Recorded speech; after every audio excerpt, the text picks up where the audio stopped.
Hi, welcome to my channel. ಹೊಸ ಕತೆ ಜೊತೆಗೆ ಬಂದಿದ್ದೀನಿ ನಿಮಗೋಸ್ಕರ. ನಾನು ನನ್ನ ಗಂಡನಿಗೆ ಸರ್ಪ್ರೈಸ್ ಕೊಡಲೇಬೇಕು ಅಂತ ಮನೆಗೆ ಹೋದೆ. ನಾನು ದುಬೈಯಲ್ಲಿ ಕೆಲಸಕ್ಕೆ ಇದ್ದಿದ್ದು, ಆದರೆ ನನ್ನ ಗಂಡ ಅವನ ಸೆಕ್ರೆಟ್ರಿ ಜೊತೆ ಚಕ್ಕಂದ ಆಡ್ತಿದ್ದಾನೆ. ಅವಳನ್ನು ಹಾಸಿಗೆ ಮೇಲೆ ಮಲಗಿಸಿ ಏನೇನೋ ಮಾಡ್ತಿದ್ದಾನೆ. ಅದನ್ನು ನೋಡಿ ನಾನು ಬೆಚ್ಚಿಬಿದ್ದೆ. ಅಷ್ಟೇ ಅಲ್ಲ, ಕೇವಲ ಫೋನ್ನಲ್ಲಿ ನನ್ನನ್ನು ಪ್ರೀತಿಸೋ ನಾಟಕ ಆಡ್ತಿದ್ದಾನೆ. ಈಗ ನಾನು ನಿಂತಿರುವ ನೆಲ ಕುಸಿದಂತೆ ಭಾಸವಾಯಿತು. ಏನು ಮಾಡಬೇಕು ಅಂತ ತಿಳಿದಿಲ್ಲ. ಮುಂದೆ ಅವನ ಮಾತನ್ನು ಕೇಳಿ ಶಾಕ್ ಆಯಿತು. ಅದೇನು ಅಂದರೆ, ಕಥೆನ ಪೂರ್ತಿಯಾಗಿ ಕೇಳಿಸ್ಕೊಳ್ಳಿ ತಿಳ್ಕೊಬೇಕು ಅಂತ ಅಂದರೆ. ಸೊ ಕತೆ ತುಂಬಾ ಚೆನ್ನಾಗಿದೆ, ಎಲ್ಲೂ ಸ್ಕಿಪ್ ಮಾಡದೆ ಕೇಳಿಸ್ಕೊಳ್ಳಿ. ನನ್ನ ಹೆಸರು ಕೀರ್ತನ. ಅಪ್ಪ ಅಮ್ಮನ ಮುದ್ದಿನ ಮಗಳು. ನನ್ನನ್ನು ತುಂಬ ಪ್ರೀತಿಯಿಂದ ಸಾಕಿದ್ರು. ಅಪ್ಪ ಅಮ್ಮಂಗೆ ನನಗಿಂತ ಜಾಸ್ತಿ ಪ್ರೀತಿ ಅಣ್ಣ ಅಂದರೆ ಅಂತ ಯಾವಾಗಲೂ ಅನಿಸ್ತಿತ್ತು. ಮೊದಲು ನನ್ನ ಅಣ್ಣ ಅಲ್ವಾ, ಅವನು ಅಪ್ಪ ಅಮ್ಮನ ಜಾಸ್ತಿ ಪ್ರೀತಿನ ಪಡೆದ್ರೆ ಏನು, ನಾನು ಜಾಸ್ತಿ ಪ್ರೀತಿ ಪಡೆದ್ರೆ ಏನು, ಎರಡೂ ಒಂದೇ ಅಂತ ಅಡ್ಜಸ್ಟ್ ಮಾಡ್ಕೋತಿದ್ದೆ. ಆದರೆ ದಿನಗಳು ಕಳೆದಂತೆ ಅಪ್ಪ ಅಮ್ಮ ನನ್ನನ್ನು ತಾರತಮ್ಯ ಮಾಡೋದಕ್ಕೆ ಆರಂಭಿಸಿದ್ರು. ಯಾವಾಗ ನಾನು ದೊಡ್ಡವನಾಗೋದಕ್ಕೆ ಆರಂಭಿಸಿದೆ, ವಯಸ್ಸಿಗೆ ಬಂದೆ, ಹಾಗಂತೂ ಭಯ ಜಾಸ್ತಿನೇ ಆಯಿತು. ಎಲ್ಲರೂ ಹೇಳ್ತಿದ್ರು, ನನಗೆ ಮದುವೆ ಮಾಡಬೇಕು, ಲಕ್ಷಗಟ್ಟಲೆ ದುಡ್ಡು ಖರ್ಚು ಮಾಡಬೇಕು. ಅದಕ್ಕಾಗಿ ನನ್ನ ಅಪ್ಪ ಅಮ್ಮಂಗೆ ನೀನು ಅಂದರೆ ಇಷ್ಟ ಇಲ್ಲ. ಅಣ್ಣನಿಗೆ ಹೊಸ ಮನೆ ಕಟ್ಟಿಸ್ಕೊಟ್ರು, ಸೈಟುಗಳನ್ನು ತೆಗೆದುಕೊಟ್ರು, ಊರಲ್ಲಿರೋ ಜಮೀನನ್ನು ಅಣ್ಣನಿಗೆ ಕೊಟ್ಟು ಬಿಡ್ತಾರೆ. ಈ ರೀತಿ ಮಾತು ನಡೀತಾ ಇತ್ತು. ಆಸ್ತಿ ಮೇಲೆ ನನಗೆ ಇಂಟ್ರೆಸ್ಟ್ ಅಷ್ಟೊಂದು ಇರಲಿಲ್ಲ. ನನಗೆ ಪ್ರೀತಿ ವಿಶ್ವಾಸ ಬೇಕಿತ್ತು. ಅದಕ್ಕಾಗಿ ನಾನು ಕಷ್ಟಪಟ್ಟು ಓದಿದ್ರೆ ಬರೋ ದುಡ್ಡಿಂದ ಅಪ್ಪ ಅಮ್ಮನನ್ನು ಚೆನ್ನಾಗಿ ನೋಡ್ಕೋಬಹುದು, ಅವರು ಕೂಡ ನನಗೆ ರೆಸ್ಪೆಕ್ಟ್ ನೀಡ್ತಾರೆ. ನನ್ನ ಮಗಳು ಚೆನ್ನಾಗಿ ಓದಿದ್ದಾಳೆ, ಅವಳಷ್ಟು ಒಳ್ಳೆಯವಳು ಯಾರೂ ಇಲ್ಲ ಅಂತ ಈ ರೀತಿ ಯೋಚನೆ ಮಾಡ್ತಿದ್ದೆ. ಏನೋ ಅಂತ. ಆದರೆ ನನ್ನ ಯೋಚನೆ ಸೀದಾ ಉಲ್ಟಾ ಹೊಡಿತು. ನಾನು ಪಾಕೆಟ್ ಮನಿನಲ್ಲಿ ಏನೇ ಉಳಿಸಿ ತಗೊಂಡು ಹೋದರೂ ಅವರೆಲ್ಲ ಅದನ್ನು ತುಂಬ ಚೀಪಾಗಿ ಕಾಣ್ತಿದ್ರು. ಒಮ್ಮೊಮ್ಮೆ ನಾನು ತಗೊಂಡು ಹೋಗೋದನ್ನು, ಓದಿದ್ದನ್ನು ಅವ್ರು ನೋಡ್ತಾನೇ ಇರ್ತಿರ್ಲಿಲ್ಲ. ಬದುಕು ಬಂದ ಹಾಗೆ ಸ್ವೀಕರಿಸಬೇಕು ಅಂತ ಯೋಚಿಸೋ ಹುಡುಗಿ ನಾನು. ಆದರೆ ಇದೆಲ್ಲ ಅತಿರೇಕಕ್ಕೆ ಹೋಗ್ತಿದೆ. ನನಗೆ ತುಂಬ ದುಃಖ ಆಗ್ತಿದೆ. ನಾರ್ಮಲ್ ಆಗಿ ಇವ್ರ ಜೊತೆ ನನಗೆ ಬದುಕೋದಕ್ಕೆ ಸಾಧ್ಯನೇ ಆಗ್ತಿರ್ಲಿಲ್ಲ. ಎಲ್ಲರೂ ತುಂಬ ಬೇಸರ ಮಾಡ್ಕೊಳ್ತಿದ್ದಾರೆ. ಒಮ್ಮೊಮ್ಮೆ ನಾನು ಇವ್ರಿಗೆ ಭಾರ ಅಂತ ಅನಿಸುತ್ತೆ. ನೀನು ನನ್ನ ಮಹಾಲಕ್ಷ್ಮಿ, ನೀನು ಹುಟ್ಟಿದ ಮೇಲೇ ನಿಮ್ಮ ಮನೆಯಲ್ಲಿ ಐಶ್ವರ್ಯ ಅನ್ನೋದು ನಿಂತಿದ್ದು ಅಂತ ಅಪ್ಪ ಅಮ್ಮ ಪ್ರತಿ ಸಲ ಹೇಳ್ತಿದ್ರು. ಪ್ರತಿ ಹುಟ್ಟಿದ ಹಬ್ಬನೂ ತುಂಬ ಅದ್ಧೂರಿಯಾಗಿ ಮಾಡ್ತಿದ್ರು. ಊರಿನ ಎಲ್ಲ ದೇವಸ್ಥಾನಕ್ಕೂ ಪೂಜೆ ಕೊಡ್ತಿದ್ರು. ಆದರೆ ಇಂದು ಎಲ್ಲ ಊಟ ಹೊಡಿತು. ಈ ಸಲ ನನ್ನ ಬರ್ಡೇ ಏನೂ ಮಾಡಿಲ್ಲ. ಕೇವಲ ಹೋಗಿ ಬಾ ಸಾಕು, ದೊಡ್ಡವಳಾಗಿದೆಯಾ, ಸುಮ್ಮನೆ ಯಾಕೆ ಖರ್ಚು ಅಂತ ಹೇಳಿದಾಗ ದುಃಖ ಆಯಿತು.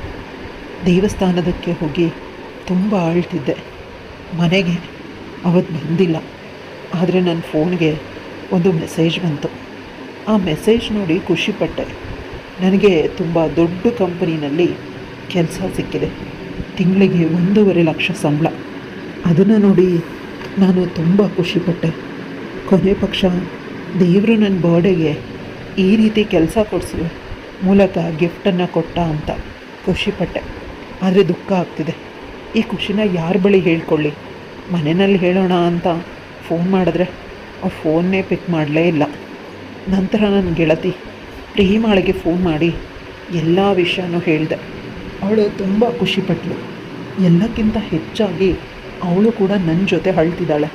ಅವಳಿಗೆ ಗೊತ್ತು ನನ್ನ ಕಷ್ಟ. ಆಗ ಪ್ರೇಮ ಹೇಳಿದ್ಲು, ತಡ ಮಾಡದೆ ನೀನು ನನ್ನ ಮನೆಗೆ ಬಂದುಬಿಡು, ಇಬ್ಬರು ಜೊತೆಯಲ್ಲಿನೇ ಇರೋಣ, ಒಬ್ರಿಗೊಬ್ಬರು ಆಸರೆಯಾಗಿ ಅಂತ ಹೇಳಿದ್ಲು. ನಾನು ಅವಳ ಮಾತಿಗೆ ಒಪ್ಕೊಂಡೆ. ಅವಳು ಕೂಡ ಒಪ್ಪಿದ್ಲು. ಯಾಕಂದರೆ ಒಂದೇ ಮನಸ್ಥಿತಿ ಇರೋ ಇಬ್ಬರು ಮನುಷ್ಯರು ಒಂದೇ ಕಡೆ ಬದುಕೋದು ತುಂಬ ಸುಲಭ. ನಾನು ಇನ್ನೆಲ್ಲೂ ಕೂಡ ಹೋಗೋದಕ್ಕೆ ಸಾಧ್ಯ ಇಲ್ಲ ಅಂತ ಯೋಚಿಸ್ತಿದ್ದೆ. ಆದರೆ ಅದೇ ಸಮಯಕ್ಕೆ ನನ್ನ ಅಣ್ಣ ಕಾಲ್ ಮಾಡಿ, ನಿನಗೆ ಕೆಲಸ ಸಿಕ್ಕಿದೆಯಂತೆ, ನೀನು ಕಾಲೇಜಿನ ಗೆಳೆಯ ಕಿರಣ್ ಫೋನ್ ಮಾಡ್ದ, ಅವನು ನಿನಗೆ ಕೆಲಸ ಅವನ ಆಫೀಸಲ್ಲೇ ಸಿಕ್ಕಿದೆ ಅಂತ ಹೇಳ್ದ. ನೀನು ತುಂಬ ಅದೃಷ್ಟವಂತೆ, ಕೈ ತುಂಬ ಸಂಬಳ ಬರ್ತಿದೆ, ಒಂದೇ ವರ್ಷಕ್ಕೆ ನೀನು ಒಳ್ಳೆ ಪೋಸ್ಟ್ ಕೊಡ್ತೀಯ, ಬೇಗ ಮನೆಗೆ ಬಾ, ಸರ್ಪ್ರೈಸ್ ಪಾರ್ಟಿ ಕೊಡ್ತಿದ್ದೀವಿ ಅಂತ ಹೇಳಿದ. ನಾನು ಗೆಳತಿಯ ಬಳಿ ಹೇಳಿದಾಗ ಅವಳು ಒಂದು ಅವಕಾಶ ಅವರಿಗೆ ಕೊಟ್ಟು ನೋಡು ಅಂತ ಹೇಳಿದ್ಲು. ಗೆಳತಿಗೆ ಬಿಲ್ ಕೊಟ್ಟು ನಾನು ಮನೆಗೆ ಹೋದೆ. ಮನೆಗೆ ಹೋದರೆ ಅಲ್ಲವರು ಆರತಿ ಮಾಡಿ ಒಳಗೆ ಕರೆಸ್ಕೊಂಡ್ರು. ಇವತ್ತು ನಿನ್ನ ಬರ್ಡೇ, ನಾವು ಮರ್ತಿರ್ತೀವಿಯೇ? ಇಲ್ಲ ಅಂತ ಸರ್ಪ್ರೈಸ್ ಪಾರ್ಟಿನ ಕೊಟ್ಟರು. ಕೇಕ್ನ ಕಟ್ ಮಾಡಿಸಿದ್ರು, ಹೊಸ ಬಟ್ಟೆ ತಂದುಕೊಟ್ರು, ಅಮ್ಮ ಬಂಗಾರದ ಬಳೆಗಳನ್ನು ಮಾಡಿಸ್ಕೊಟ್ಲು. ನೀನು ನನ್ನ ಬಂಗಾರ, ನೀನು ನಿನ್ನ ಕಾಲ ಮೇಲೆ ನಿಂತ್ಕೊಳ್ಳೋವರೆಗೂ ನಾವು ನಿನ್ನನ್ನು ತಾತ್ಸಾರ ಮಾಡ್ತಾ ಇದ್ದೀವಿ. ಇತ್ತೀಚೆಗೆ ನೀನು ಸರಿಯಾಗಿ ಓದ್ತಾನೇ ಇರಲಿಲ್ಲ. ನೀನು ಅಂದುಕೊಂಡ ನನ್ನ ಅಪ್ಪ ಅಮ್ಮ ನನ್ನನ್ನು ಚೆನ್ನಾಗಿ ನೋಡ್ಕೊಳ್ತಾರೆ, ಮದುವೆ ಆದರೆ ಸಾಕು ಅಂತ. ಆದರೆ ಹೆಣ್ಣು ಮಗುವಿಗೆ ಕೆಲಸ ಇರಲೇಬೇಕು, ನೀನು ನಿನ್ನ ಕಾಲ ಮೇಲೆ ನಿಲ್ಲಬೇಕು ಅಂತ ನಾವು ಈ ರೀತಿ ನಾಟಕ ಆಡಿದ್ವಿ ಅಂತ ಅಮ್ಮ ತಪ್ಕೊಂಡ್ಳು. ಇದೆಲ್ಲ ಕನಸು ಅಂತ ಅನಿಸ್ತದೆ, ಆದರೆ ಸತ್ಯ ಅಂತ ಕ್ರಮೇಣ ಅರ್ಥ ಆಗ್ತಿದೆ. ಯಾಕಂದರೆ ಬಳೆಯನ್ನು ಅವಳು ಇಷ್ಟು ಬೇಗ ಎಲ್ಲಿ ತಂದು ಕೊಡೋದಕ್ಕೆ ಸಾಧ್ಯ? ಮೊದಲೇ ಎಲ್ಲ ಪ್ಲ್ಯಾನ್ ಮಾಡಿರಬೇಕು ಅಂತ ಅಂದ್ಕೊಂಡೆ. ನಾನು ಕೆಲಸಕ್ಕೆ ಹೋಗೋದಕ್ಕೆ ಆರಂಭಿಸಿದೆ. ಒಳ್ಳೆ ಕೆಲಸ, ಕೈ ತುಂಬ ಸಂಬಳ ಬರುತ್ತೆ. ಆದರೆ ಅಪ್ಪ ಅಮ್ಮ ಹೊಸ ಕಷ್ಟ ತಂದಿಟ್ಟರು, ಅದು ನನ್ನ ಮದುವೆ. ನನಗೆ ತುಂಬ ದುಃಖ ಆಗ್ತಿದೆ. ಈ ಕಷ್ಟದಿಂದ ಹೊರಗಡೆ ಬರೋದು ಹೇಗೆ ಅಂತ ತಿಳಿತಿಲ್ಲ. ಯಾಕಂದರೆ ನಾನು ನನ್ನ ಸಹಪಾಠಿ ಮತ್ತು ನನ್ನ ಆಫೀಸಿನ ಗೆಳೆಯ ಆನಂದನ್ನು ತುಂಬ ಪ್ರೀತಿ ಮಾಡ್ತಿದ್ದೆ. ಅವನು ತುಂಬ ಒಳ್ಳೆಯವನು. ಅವನು ನನ್ನ ಗೆಳೆಯ, ನನಗಾಗಿ ಪ್ರಾಣ ಬಿಡ್ತಿದ್ದ. ನಮ್ಮಿಬ್ಬರ ಮಧ್ಯೆ ಅನುರಾಗ ಬಹಳ ಬೇಗ ಬೆಳೀತು. ಯಾಕಂದರೆ ಅವನು ಪ್ರತಿದಿನ ಸಾಯಂಕಾಲ ನನ್ನನ್ನು ಆಫೀಸಿಂದ ಮನೆಗೆ ಕರ್ಕೊಂಡು ಬರ್ತಿದ್ದ. ಪ್ರತಿದಿನ ಇದೇ ರಾತ್ರಿ ಇದೇ ರೀತಿ ಇಬ್ಬರು ಒಂದೇ ಬೈಕಲ್ಲಿ ಬರ್ತಿದ್ವಿ. ಅವನ ದೇಹದ ಬಿಸಿ ನನ್ನ ದೇಹಕ್ಕೆ ತಾಗಿ ಇಬ್ಬರಲ್ಲಿ ಅನುರಾಗ ಶುರುವಾಯಿತು. ಈಗ ಅವನು ಹೇಳ್ತಿದ್ದಾನೆ, ನಿನ್ನನ್ನು ಬಲವಂತ ಮಾಡೋದಿಲ್ಲ, ನಿನ್ನ ಅಪ್ಪ ಅಮ್ಮನಿಗೆ ಬೇಸರ ಮಾಡಬಾರ್ದು ಅನ್ನೋದು ನಿನ್ನ ಮನಸ್ಸಲ್ಲಿದ್ದರೆ ನಿನ್ನ ಅಪ್ಪ ಅಮ್ಮ ತೋರಿಸಿರೋ ಹುಡುಗನ್ನೇ ಮದುವೆ ಆಗುವ ಅಂತ. ನಾನು ಅವನನ್ನು ಗಟ್ಟಿಯಾಗಿ ತಪ್ಪಿಕೊಂಡು ಅಳೋದಕ್ಕೆ ಶುರು ಮಾಡಿದೆ. ಮನೆಗೆ ಬಂದು ಎಲ್ಲ ವಿಷಯ ಹೇಳಿದಾಗ ಮನೆಯಲ್ಲಿ ಮೊದಲು ಎಲ್ಲರೂ ಬೇಸರದಲ್ಲಿನೇ ಇದ್ದರು. ನನಗೆ ಬೈಯೋದಕ್ಕೂ ಕೂಡ ಯಾರಿಗೂ ಮನಸ್ಸಿಲ್ಲ. ಯಾಕಂದರೆ ಹುಡುಗ ತುಂಬ ಒಳ್ಳೆಯವನು, ಆದರೆ ಫ್ಯಾಮಿಲಿ ಬ್ಯಾಕ್ಗ್ರೌಂಡ್ ಇಲ್ಲ ಅನ್ನೋದು ಮಾತ್ರನೇ ಸಮಸ್ಯೆ. ಅವನು ಕಷ್ಟಪಟ್ಟು ಓದಿ ಕೆಲಸಕ್ಕೆ ಸೇರಿರೋದು. ಆಗ ಅಣ್ಣ ಹೇಳ್ದ, ಅವರಿಬ್ಬರನ್ನ ದೂರ ಮಾಡೋದು ಬೇಡ, ಪ್ರೀತಿಸಿದರೆ ಮದುವೆ ಮಾಡೋಣ. ಅದೇ ರೀತಿ ಮನೆಯಲ್ಲಿ ಎಲ್ಲರೂ ನಿರ್ಧಾರ ಮಾಡಿದ್ರು. ಬಹಳ ಬೇಗ ಮದುವೆನೂ ಆಗೋಯಿತು. ನಾನು ಸುಂದರವಾದ ಬದುಕನ್ನು ಕಟ್ಕೊಂಡೆ. ಆದರೆ ಸಮಸ್ಯೆ ಶುರುವಾಗಿದ್ದು ನನ್ನ ಅತ್ತೆ ಊರಿಂದ ಬಂದಾಗ. ನನ್ನ ಗಂಡಂಗೆ ಅಮ್ಮ ಇದ್ದಾರೆ, ಅಪ್ಪ ಇಲ್ಲ. ಅವರು ಊರಲ್ಲಿರೋ ಅಲ್ಪ ಸ್ವಲ್ಪ ಜಮೀನಲ್ಲಿ ತರಕಾರಿ ಹೂವಿನ ಗಿಡಗಳನ್ನು ಹಾಕ್ಕೊಂಡು ಅದನ್ನು ಮಾರಿ ಬದುಕನ್ನು ಸಾಗಿಸ್ತಿದ್ದಾರೆ. ನಮ್ಮ ಜೊತೆ ಬನ್ನಿ ಅಂದರೆ ಯಾವುದೇ ಕಾರಣಕ್ಕೂ ಬರೋದಿಲ್ಲ, ನಾನು ಸ್ವಾಭಿಮಾನಿ ಅಂತ ಹೇಳ್ತಿರ್ತಾರೆ. ಆದರೆ ಇವತ್ತು ಅನಾರೋಗ್ಯದ ವಿಷಯದಿಂದ ನಮ್ಮ ಮನೆಗೆ ಬಂದರೆ ಅವರು ಸುಮ್ಮನಿರಬೇಕು, ಆ ರೀತಿ ಅಲ್ಲ, ನನಗೆ ಪ್ರತಿ ವಿಷಯಕ್ಕೂ ಕಿರಿಕಿರಿ ಮಾಡ್ತಾರೆ. ನಾನು ಕೂಡ ಕೆಲಸಕ್ಕೆ ಹೋಗಬೇಕು, ಅತ್ತೆ ಸಮಯ ಆಗುತ್ತೆ ಅಂದರೆ ಅದೆಲ್ಲ ನನಗೆ ತಿಳಿಯೋದಿಲ್ಲ, ನೀನು ಇಲ್ಲೇ ಇರಬೇಕು ಅಂತ ಗಲಾಟೆ ಮಾಡ್ತಾರೆ. ಸೀರೆ ಉಡಬೇಕು ಅಂತ ಹೇಳ್ತಾರೆ. ಪ್ರತಿದಿನ ನನ್ನ ಕೈಯಲ್ಲಿ ಸೀರೆ ಉಡೋದಕ್ಕೆ ಸಾಧ್ಯನೇ ಇಲ್ಲ. ಇದೆಲ್ಲ ಆಯಿತು. ಇದೇ ಸಮಯದಲ್ಲಿ ನನಗೆ ಟ್ರಾನ್ಸ್ಫರ್ ಆಯಿತು. ನಾನು ಬೇರೆ ಊರಿಗೆ ಕೆಲಸಕ್ಕೆ ಹೋಗೋದು ಬೇಡ ಅಂತ ಅಂದ್ಕೊಂಡೆ. ಆದರೆ ಇವತ್ತು ನನ್ನ ಅತ್ತೆ ಕಷ್ಟ ಕೊಡ್ತಿದ್ರು. ಗಂಡ ಏನೂ ಮಾತಾಡ್ತಿಲ್ಲ. ಅವ್ರಿಗೇನೂ ಮಾಡೋದಕ್ಕೆ ಸಾಧ್ಯವೂ ಇಲ್ಲ. ಯಾಕಂದರೆ ಅವರಿಗಿರೋದು ಅಮ್ಮ ಮಾತ್ರ. ಅವ್ರು ಅಡ್ಜಸ್ಟ್ ಮಾಡ್ಕೊಳ್ತಾರೆ. ಆದರೆ ನನಗೆ ನನ್ನಪ್ಪ ಅಮ್ಮ ನನ್ನ ಒಂದು ಸಮಯದಲ್ಲಿ ಅಡ್ಜಸ್ಟ್ ಮಾಡ್ಕೊಳ್ಳೋದಕ್ಕೆ ಸಾಧ್ಯ ಆಗದೆ ಮನೆ ಬಿಟ್ಟು ಹೋಗೋದಕ್ಕೆ ನಿರ್ಧರಿಸಿದ್ದೆ. ಅಂಥದ್ರಲ್ಲಿ ಈ ಟ್ರಾನ್ಸ್ಫರನ್ನು ಸ್ವೀಕರಿಸಿದೆ. ಮೊದಲು ನನ್ನ ಗಂಡ ಒಪ್ಪಲಿಲ್ಲ. ನಂತರ ಅವು ಸ್ವಲ್ಪ ದಿನ ಅಮ್ಮ ಹುಷಾರಾಗಿ ಊರಿಗೆ ಹೋದ್ಮೇಲೆ ನಾನು ಕೂಡ ನೀನು ಹೋಗಿರೋ ಊರಿಗೆ ಟ್ರಾನ್ಸ್ಫರ್ ಮಾಡಿಸ್ಕೊಳ್ತೀನಿ ಅಂತ ಹೇಳಿದ್ರು. ನನ್ನನ್ನು ಹೊಸ ಊರಲ್ಲಿ ಕರ್ಕೊಂಡು ಬಂದು ಬಾಡಿಗೆ ಮನೆಯೂ ಮಾಡಿಸಿದ್ರು. ಮನೆಗೆ ಬೇಕಾದ ಎಲ್ಲ ಸಾಮಾನುಗಳನ್ನು ತಂದು ಕೊಟ್ಟರು.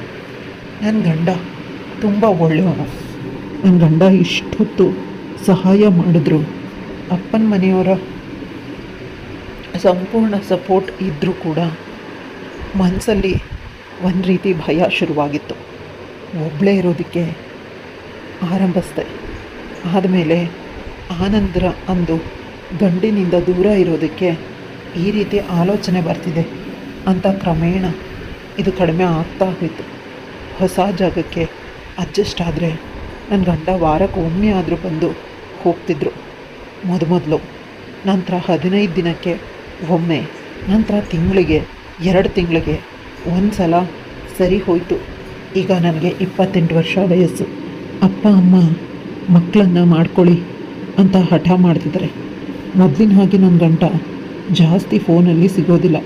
ಕೆಲಸ ತುಂಬ ಜಾಸ್ತಿ ಅಂತ ಯಾವಾಗಲೂ ಫೋನ್ನಲ್ಲೇ ಇರ್ತಾರೆ. ನನಗೆ ತುಂಬ ದುಃಖ ಆಗ್ತಿದೆ. ಆದರೆ ನನ್ನ ಗಂಡನ್ನು ಕೈಯಲ್ಲಿ ಇಟ್ಕೊಳ್ಬೇಕು ಅಂತ ನಿರ್ಧರಿಸಿದೆ. ಈಗ ನಾನು ಮೊದಲು ಇದ್ದ ಹುಡುಗಿ ಅಲ್ಲ, ತುಂಬ ಬದಲಾಗಿದ್ದೀನಿ. ನನಗೆ ತುಂಬ ದುಃಖ ಆಗ್ತಿದೆ. ಅದಕ್ಕಾಗಿ ನಾನು ನನ್ನ ಗಂಡನ ಬಳಿ ಬರೋದಕ್ಕೆ ನಿರ್ಧರಿಸಿದೆ. ನನ್ನ ಗಂಡನಿಗೆ ಸರ್ಪ್ರೈಸ್ ನೀಡಬೇಕು ಅಂತ ಮೊದಲೇ ಇದ್ದ ಆಫೀಸ್ಗೆ ಟ್ರಾನ್ಸ್ಫರ್ ಮಾಡಿಸ್ಕೊಂಡೆ. ಈಗ ಅತ್ತೆ ಊರಿಗೆ ಹೋಗಿದ್ದಾರೆ ಅನ್ನೋ ವಿಷಯ ತಿಳಿದಿತ್ತು. ಅದು ಇನ್ನೂ ಸ್ವಲ್ಪ ಸಮಾಧಾನ. ಒಂದು ಪಕ್ಷ ಅತ್ತೆ ಇಲ್ಲೇ ಇದ್ದರೂ ಕೂಡ ನಾನು ಬರ್ತಿದ್ದೆ. ನನಗೆ ನನ್ನ ಗಂಡ ಬೇಕು. ಮದುವೆಯಾಗಿ ಇಷ್ಟು ವರ್ಷ ಆದರೂ ಇಬ್ರಿಗೂ ಮಕ್ಕಳೇ ಇಲ್ಲ. ಇತ್ತೀಚೆಗೆ ನನ್ನ ಗಂಡ ನನ್ನಿಂದ ದೂರ ಹೋಗ್ತಿದ್ದಾನೆ ಅನ್ನೋ ಭಯ ಜಾಸ್ತಿ ಆಗ್ತಿದೆ ಅಂತ ಅವಳು ಅಳ್ತಾ ಅವಳಿದ್ದು ಊರನ್ನು ಖಾಲಿ ಮಾಡಿ ತನ್ನ ಗಂಡನ ಮನೆಗೆ ಬಂದಳು. ಆದರೆ ಅವಳಿಗೆ ಬಾಗಿಲಿನವರೆಗೆ ದೊಡ್ಡ ಸರ್ಪ್ರೈಸ್ ಅವಳ ಗಂಡ ನೀಡಿದ್ದ. ಅದನ್ನು ನೋಡಿ ಕೇಳಿ ಅವಳು ಬೆಚ್ಚಿ ಬಿದ್ದಿದ್ಲು. ಅವಳು ಎಂದೂ ಕೂಡ ಅಂದ್ಕೊಂಡಿರಲಿಲ್ಲ ತಾನು ಪ್ರೀತಿಸಿದ ಹುಡುಗ ಈ ರೀತಿ ತನಗೆ ಮೋಸ ಮಾಡಿ ಇನ್ನೊಂದು ಹುಡುಗಿ ಜೊತೆ ಚಕ್ಕಂದ ಆಡ್ತಿದ್ದಾನೆ ಅಂತ. ಯಾಕಂದರೆ ಅದು ನಿಜವಾಗ್ಲೂ ದುಃಖದ ವಿಷಯ. ಅವಳ ಗಂಡ ಇನ್ನೊಂದು ಹುಡುಗಿ ಜೊತೆ ರೂಮಲ್ಲಿ ಸರಸು ಮಾಡ್ತಿದ್ದಾನೆ. ಆದರೆ ಅವಳು ಬೇರೆ ಯಾರೂ ಅಲ್ಲ, ಅವನ ಆಫೀಸಿನ ಸೆಕ್ರೆಟ್ರಿ. ತನ್ನ ಗಂಡಂಗೆ ಆಗ ಆಫೀಸಲ್ಲಿ ದೊಡ್ಡ ಪೋಸ್ಟ್ ಸಿಕ್ಕಿದೆ. ಅವನಿಗೂ ಕೂಡ ಸೆಕ್ರೆಟ್ರಿ ಇದ್ದಾಳೆ ಅನ್ನೋ ವಿಷಯ ಅವಳಿಗೆ ಈಗಲೇ ತಿಳಿದಿತ್ತು. ಪದೇ ಪದೇ ಫೋನ್ ಮಾಡಿದ್ರು ನನ್ನ ಬಾಸ್ ತುಂಬ ಕಷ್ಟ ಕೊಡ್ತಾನೆ, ನನ್ನನ್ನು ಬೈತಾನೆ, ನೀನು ಪದೇ ಪದೇ ಫೋನ್ ಮಾಡಿ ಕಾಡಬೇಡ, ನನ್ನನ್ನು ಕೆಲಸದಿಂದ ತೆಗೆದು ಹಾಕಿಬಿಡ್ತಾರೆ ಅಂತ ಗಂಡ ಹೆದರಿಸ್ತಿದ್ದ. ಆದರೆ ಇಲ್ಲಿ ಇವನಿಗೆ ಪ್ರಮೋಷನ್ ಆಗಿದೆ. ಅದ್ರ ಬದಲಿಗೆ ಒಳ್ಳೆ ಕೆಲಸದವಳು ಸೆಕ್ರೆಟ್ರಿ ಆಗಿ ಸಿಕ್ಕಿದ್ದಾಳೆ. ಇವಳು ನನ್ನ ಹಾಸಿಗೆ ಮೇಲೆ ಮಲಗಿದ್ದಾಳೆ. ನನ್ನ ಗಂಡ ಅವಳಿಗೆ ಹೇಳ್ದ, ನಾನು ಕೇವಲ ಅವಳಿಗೆ ತಾಳಿ ಕಟ್ಟಿದ್ದೀನಿ ಅಷ್ಟೆ, ನೀನೇ ನನ್ನ ನಿಜವಾದ ಹೆಂಡತಿ ಅಂತ. ನಾನು ಕೆಳಗೆ ಕುಸ್ತು ಹೋದೆ. ನನ್ನ ಕೈಯಲ್ಲಿ ಬ್ಯಾಗ್ ಕೂಡ ಕೆಳಗೆ ಬಿದ್ದು ದೊಡ್ಡ ಸೌಂಡ್ ಆಯಿತು. ನನ್ನ ಗಂಡ ಮತ್ತು ಒಂದು ಸೆಕ್ರೆಟ್ರಿ ರೂಮಿಂದ ಹೊರಗೆ ಬಂದು ನನ್ನನ್ನು ನೋಡಿದ್ರು. ಅವನಿಗೆ ಭಯ ಆಯಿತು, ಆದರೆ ನನಗೆ ಅಷ್ಟೊಂದು ಭಯ ಏನಾಗಲಿಲ್ಲ. ಅವನು ನನಗೆ ಹೇಳ್ದೆ ಹೇಗೆ ಬಂದೆ ನನ್ನ ಮನೆಗೆ ಅಂತ ಕೋಪದಿಂದ ಬೈದ. ನಾನು ಕೆಳಗಡೆ ಕೂತೆ. ಸಂಪೂರ್ಣವಾಗಿ ಎಲ್ಲ ಮುಗಿದು ಹೋದವಳಂತೆ ಅಳ್ತಿದ್ದೆ. ಅಷ್ಟರಲ್ಲಿ ನನ್ನ ಗಂಡ ಅವನ ಕಬೋರ್ಡ್ನಿಂದ ನನ್ನ ಮತ್ತು ಅವನ ಡೈವರ್ಸ್ ಪೇಪರ್ನ ಸೈನ್ ಮಾಡಿ ನನ್ನ ಬಳಿ ಎಸ್ದ. ಇದಕ್ಕೆ ಸೈನ್ ಮಾಡೋದು, ಹೊರಟೋಗು, ನನಗೂ ಮತ್ತು ನಿನಗೂ ಯಾವುದೇ ಸಂಬಂಧ ಇಲ್ಲ, ನಾನು ಪ್ರೀತಿ ಮಾಡ್ತಾ ಇರೋದು ಇವಳನ್ನು ಅಂದ. ಅವ್ನ ಸೆಕ್ಯೂರಿಟಿನ ತೋರಿಸ್ದ. ನಾನು ಮಾತಾಡದೆ ಸೈನ್ ಮಾಡಿ ಹೊರಟೋದೆ. ಇಷ್ಟೆಲ್ಲ ನೋಡಿದ ಮೇಲೆ ಅವನ ಜೊತೆ ನಾನು ಸಂಸಾರ ಮಾಡೋದು ಸಾಧ್ಯನೇ ಇಲ್ಲ. ನನ್ನ ಅರಿವಿಗೆ ಬಂತು. ಈಗ ನನ್ನ ಬದುಕಲ್ಲಿ ಕ್ಲಾರಿಟಿ ಬಂದಿದೆ. ನಾನು ಅಳ್ತಾ ಹೊರಡೋದೇ ಎಷ್ಟು ಕಂಟ್ರೋಲ್ ಮಾಡ್ಕೋಬೇಕು ಅಂದರೂ ತಿಳಿತಾ ಇಲ್ಲ. ಕೊನೆಗೆ ಅಪ್ಪ ಅಮ್ಮ ಎಲ್ರಿಗೂ ಈ ವಿಷಯನ ತಿಳಿಸ್ದಾಗ ಅವ್ರು ನನ್ನ ಗಂಡನ ಮೇಲೆ ಆ್ಯಕ್ಷನ್ ತಗೊಳ್ಳೋದಾಗಿ ಹೇಳಿದ್ರು. ಆದರೆ ಅತ್ತಿಗೆ ಹೇಳಿದ್ಲು, ಬಲವಂತವಾಗಿ ಪ್ರೀತಿನ ತುಂಬೋದಕ್ಕೆ ಸಾಧ್ಯ ಇಲ್ಲ. ಇವತ್ತೆಲ್ಲ ನಾಳೆ ಈ ಸಂಬಂಧ ಮುರಿದು ಹೋಗುತ್ತೆ.